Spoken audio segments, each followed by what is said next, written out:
L'accompagnement soins service à la personne. Donc on forme les élèves à devenir accompagnants auprès des personnes, que ce soit différents âges, on va dire, de la petite enfance à l'âge adulte, voire la personne âgée. Et on forme au mieux les élèves justement pour qu'ils puissent accompagner ces personnes au quotidien. On peut travailler autant bien dans les matières sociales, comme éducateur spécialisé, moniteur éducateur, assistante sociale, c'est possible.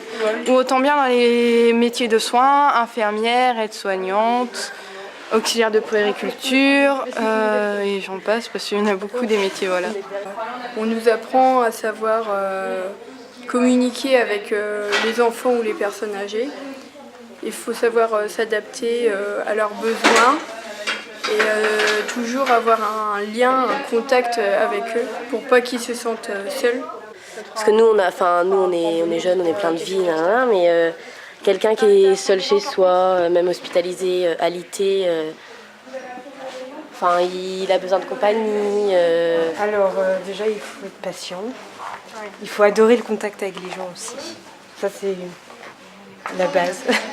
Qu'est-ce qu'il faut il faut être attentionné. Savoir écouter les gens aussi. Ouais, être à l'écoute. Après, c'est un métier assez physique aussi. On peut porter les personnes âgées d'un fauteuil à un lit. Il faut aimer aider les gens. Parce que sinon, ça sert à rien d'être là, quoi. Ouais, non, mais c'est vrai. Il faut déjà se connaître nous-mêmes, connaître nos limites. Quand on arrive en seconde, on a un autre projet de stage. On a un autre projet de métier. Et au fil des stages, en fait, ça mûrit. Et tu changes, en fait. Par exemple, moi, au début, je voulais devenir puéricultrice. Et maintenant, je vais dans le social, quoi. Et quand ils ont fait, effectivement, ils progressent très rapidement entre le moment où ils sont arrivés en seconde et le moment où ils arrivent en terminale. Il y a une évolution. Et là, ils ont appris à se découvrir, donc ils peuvent aider encore mieux les gens.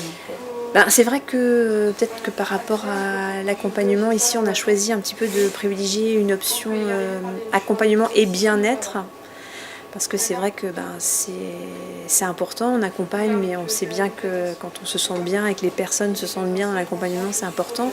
Et de faire découvrir à nos élèves tout ce qui pouvait donc apporter en plus qu'un simple accompagnement.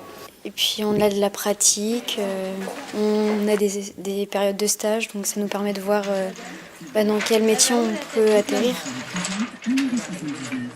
Elle va ici ? On sent que la théorie se concrétise.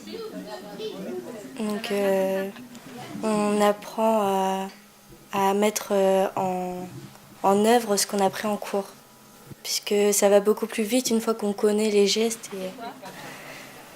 Il y a plein de choses qui me plaisent. C'est le fait de me dire que ça pourrait être mes grands-parents. Et j'aime bien voir comment ça se passe en fait. J'aime bien savoir. Je suis contente parce que j'ai aidé les gens. Je suis contente d'avoir accompli une tâche qui peut les aider dans leur vie. Ils ont besoin de nous. Ça me fait plaisir en fait de les aider. Après, c'est fort ce qu'on vient dans nos stages quand même.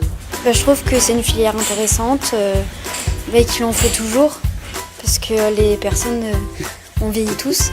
Ce qui me tient à cœur, c'est que je fais ce métier depuis très longtemps et que je suis encore passionnée. Je vous ai dit, j'ai mal au cœur de partir, mais bon, il faut bien partir. Ils préparent et c'est super.